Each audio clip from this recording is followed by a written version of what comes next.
எங்கெங்கு இருந்தாலும் வருவோம் அப்பா ஐயப்பா எருமேலி சாஸ்தாவே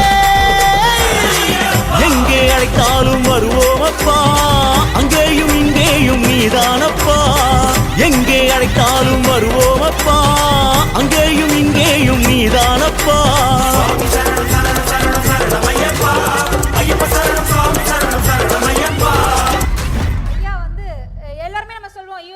அப்படின்னு சொல்லுவோம். உண்மையிலுமே சொல்லணும் சபரிமலை ரிட்டன் அப்படின்னு சொல்லணும். இப்பதான் சபரிமலையிலிருந்து நேரடியா இங்க இறைவனுடைய அருளோடு இந்த மேடைக்கு வந்திருக்காரு.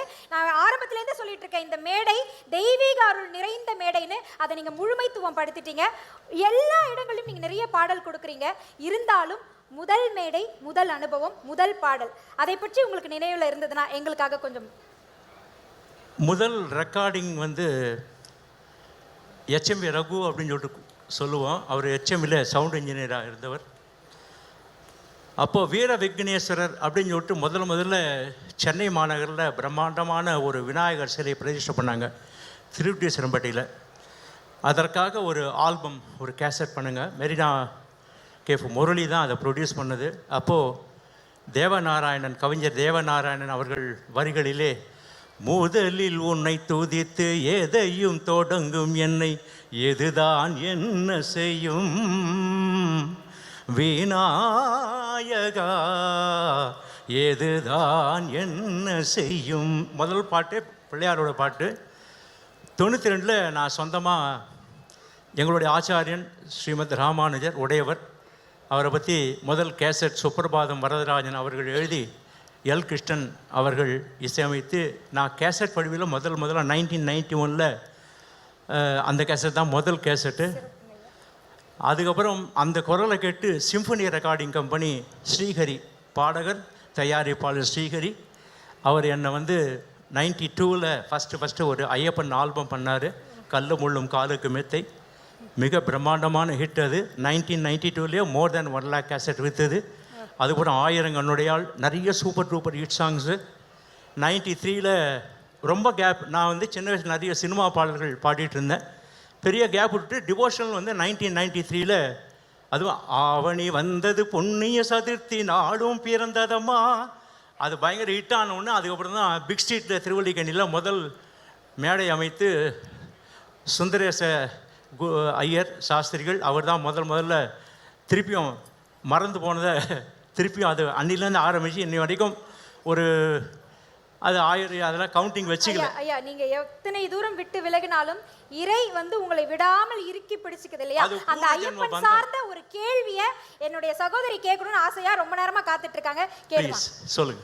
ஏன்னா யாத்திரை அப்படின்றது எல்லா கோவிலுக்குமே நம்ம போகிறோம் சார். ஆனால் சபரிமலைக்கு போகும்போது மட்டும் இந்த இருமுடி கட்டி யாத்திரை போகணும் அப்படின்னு சொல்கிறாங்க. அதுக்கு பின்னாடி இருக்கிற காரணம் என்ன சார்? ஸ்ரீ பூதநாத கீதை, அதில் வந்து சுவாமி மணிகண்ட சுவாமி ஐயப்பன் அவர் வந்து அகத்திய பெருமான்கிட்ட சொல்கிறார், தன்னை காண வரக்கூடிய பக்தர்கள் எப்படிலாம் வரணும். அந்த காலத்தில் வந்து அந்த யாத்திரை மிக கடினமான ஒரு யாத்திரை. இவ்வளோ இப்போ இருக்கிற ஃபெசிலிட்டிலாம் அப்போ கிடையவே கிடையாது. அப்போது அதற்கு தேவையான அரிசி, சுவாமிக்கு மட்டும் தேங்காயில் நெய்யை நிரப்பி விரதத்தோடு எடுத்துகிட்டு போகணும். மற்றதெல்லாம் மிளகு, சீரகம், கற்கண்டு, திராட்சை இதெல்லாம் நடுவழியில் அவங்க ஓப்பன் பண்ணி கொஞ்சம் கொஞ்சமாக போட்டு ஒரு கஞ்சி மாதிரி பண்ணி சாப்பிட்றதுக்காக. அதுதான் அந்த இருமுடி தத்துவம். இரு வினைகளை களைவதற்கு அது என்ன பாரம் இருந்தாலும் எல்லா பாரத்தையும் அந்த குழந்தை ஏற்றுப்பான். அரையடி சிலையிலே அகிலமும் மயங்குது. எங்கள் கவிஞர் டாக்டர் கிருதியா அவரது அற்புதமான வரிகள். அரையடி தான் சிலை, எவ்வளோ கோடிக்கணக்கான அடியார்கள். இந்த மாதாந்திர பிறப்பிற்கு லட்சக்கணக்கான அடியார்கள். 19, 20 பெரிய மாநாடு அங்கே பம்பையில் நடந்துகிட்ருக்குது. அதனால் நான் 17ஆம் தேதி ஓடி போயிட்டேன் நான். அதனால் அப்போவே வந்து க்ரௌட் ரொம்ப ஹெவியாக இருந்தது. அதனால் பொதுவாகவே நான் என்ன சொல்கிறேன் அப்படின்னா, எல்லா மேடைகளும் சொல்லுவது தான், நாம் எந்த தெய்வத்தை முழுமையாக நம்பி சரணடைந்தாலும் அந்த தெய்வத்திடம், அந்த ஆச்சாரியனிடம், அந்த குருநாதனிடம் நாம் உண்மையாக இருக்க வேண்டும். உண்மையாக இருக்கணும். வெளியில் பகல் வேஷமாக பக்தி என்ற ஒரு வேஷத்தோடு இருந்தால் அது வந்து நம்மளை நாமே ஏமாற்றிக்கிறது.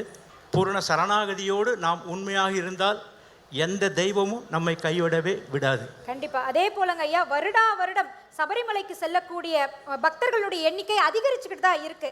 அதுல குறிப்பா இந்த மகர ஜோதியை பார்க்கறதுக்காக ஈசல் போல பக்தர்கள் எரியிறாங்க ஐயா. அந்த மகர ஜோதியினுடைய மகிமையை பத்தி நீங்க சொன்னா மிக சிறப்பா இருக்கும். மகர ஜோதி, இறைவன் ஜோதி ஸ்வரூபமானவன். அந்த மகர சங்கராந்தி நன்னாளிலே சுவாமி ஐயப்பன் ஜோதியாக இல்லை, அவன் நட்சத்திர ரூபமாக தான் காட்சியளிக்கிறான். பொன்னம்பலமேட்டில் நட்சத்திரம், அந்த ஒரு பர்டிகுலர் டைமில் நிறைய நட்சத்திரங்கள் பார்க்கலாம். எப்போ தன்னை வந்து வெளிப்படுத்திக்கணும் அப்படின்னு நினைக்கிறானோ அப்போது ஒரு நட்சத்திரம் மட்டும் இருக்கும், மற்ற நட்சத்திரம்லாம் சுவிட்ச் ஆஃப் பண்ண மாதிரி இல்லை, லைட் ஆஃப் ஆகிடும், கண்ணுக்கே தெரியாது. அந்த ஒரே ஒரு நட்சத்திரம் பிரகாசமாக மின்ன ஆரம்பிக்கும். அதற்கு அந்த அந்த காட்டுப்பகுதியில் இருக்கக்கூடிய அடியவர்கள் ஒரு பெரிய மூங்கில் கொம்பை இது பண்ணி அதில் வந்து தீப்பந்தம் மாதிரி சுற்றி அதை வந்து தீப்பந்தம் ஏற்றி எப்படி நம்ம கற்பூர ஆர்த்தி காமிக்கிறோமோ அதை வந்து மேலேயும் கீழேயும் ஆட்டி காமிக்கிறாங்க. அதுதான் ஜோதி. ஆனால் நம்ம வந்து நிறைய பேர் வந்து மிஸ் பண்ணுறது, அதை அந்த ஜோதியை பார்த்துருவாங்க, நட்சத்திரத்தை வந்து மிஸ் பண்ணுவாங்க. அதனால் மகர நட்சத்திர ரூபனாய் காட்சி அளிப்பவன் சுவாமி ஐயப்பன். ரொம்ப அற்புதமான விளக்கம். கண்டிப்பா. ஸோ இந்த காலத்துல வந்து யங்ஸ்டர்ஸ் நிறைய பேர் சபரிமலைக்கு போறாங்க, அவங்களுக்கு நீங்க ஒரு அறிவுரை கொடுக்கணும் அப்படின்னா அது என்னவா இருக்கும் சார்? அறிவுரையே நானே ரொம்ப ஸ்டார்டிங்கில் தான் இருக்கேன், கன்னி சாமியாக தான் இருக்கேன்.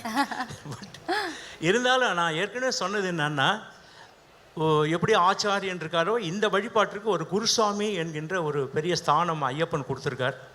ஒவ்வொரு குருசுவாமியும் சுவாமி அந்த ஐயப்பன் கோயிலோட தர்மகர்த்தா மாதிரி, அரங்காவலர்கள் மாதிரி. அதனால் அவர் என்ன சொல்கிறாரோ அதன் பிரகாரம் கேட்டு நடந்தால் நிச்சயமாக நல்ல ஒரு அனுகிரகம் கிடைக்கும். அந்த குருசாமியும் அவருடைய பர்சனல் கேரக்டர் எப்படி வேணாலும் இருக்கட்டும், அதை பற்றி நம்ம கவலைப்படக்கூடாது. நம்ம உருப்படணும், ஐயனின் அருளுக்கு பாத்திரமாக வேண்டும் என்று நாம் முடிவு கட்டினால் நினைத்தால் குருசுவாமி என்ன சொல்கிறாரோ அவர் நல்லதுக்கு தான் சொல்வார். எப்படி விரதம் இருக்கணும், எப்படி வந்து ஒழுக்கம், கட்டுப்பாடு, புலனடக்கம், இதெல்லாமே சேர்ந்து தான் இந்த வழிபாட்டு முறை. அதனால் குருசுவாமியோட ஸ்தானம் ரொம்ப ரொம்ப முக்கியமான ஒரு ஸ்தானம்.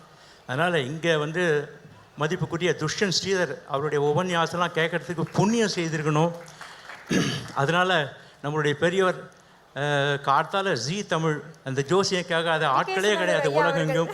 அந்த மாதிரி ஒரு அற்புதமான அந்த காலை நேரத்தில் நல்ல மாதிரி இந்த மாதிரி இதை நம்ம வந்து ரொம்ப கொடுத்து வச்சுருக்கோம். இந்த மாதிரி பெரிய மகாத்மாக்கள் எல்லாம் இந்த பிறவியில் நம்ம பார்க்குறதுக்கு மிக பெரிய ஒரு கொடுப்பனை போகணும். அதனால் இறைவன் வழிபாடு பக்தி என்பது ஒரே ஒரு விஷயம், பூரண சரணாகதி. ரெண்டாவது விஷயம், நாம் இறைவனிடம் உண்மையாக இருந்தால் அவன் நம்மிடம் உண்மையாக இருப்பான், வேறு உண்மை கிடையாது. That's all. பூரண சரணாகதி, உண்மை, இது ரெண்டும் இருந்ததுன்னா இறைவன் நம்மை தேடி வந்து நம்மை ஆட்கொள்வார் அப்படின்னு ஐயா ரொம்ப அழகா சொன்னீங்க. மிக்க நன்றி. இது புரட்டாசியை கடந்து எப்போ கார்த்திகை வரும்னு காத்துக்கிட்டு இருக்கோம். ஒவ்வொரு பாடலையும் உங்கள் குரல் மூலமாக கேட்கறதுக்கு